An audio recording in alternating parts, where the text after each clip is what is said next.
নমস্কার। আজ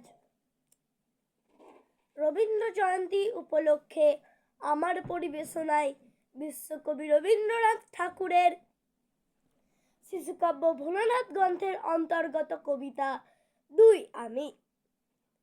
বৃষ্টি কোথায় লুকিয়ে বেড়ায় উড়ো মেঘের দল হয়ে, সেই দেখা দেয় আরেক ধারায় শ্রাবণ ধারার জল হয়ে। আমি ভাবি চুপটি করে মোর দশা হয় ওই যদি, কেই বা জানে আমি আবার আরেকজন হই যদি।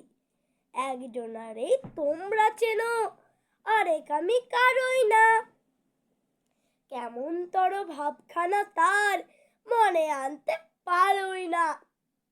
হয়তো বা ওই মেঘের মতোই নতুন নতুন রূপ ধরে, কখনো বাসে ডাক দিয়ে যায়, কখন থাকে চুপ করে।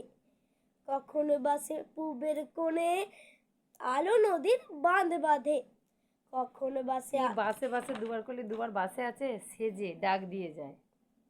এটা কখন সেজে ডাক দিয়ে যায়, কখন থাকে চুপ করে, এইটা কখন বাসে পূবের কোণে।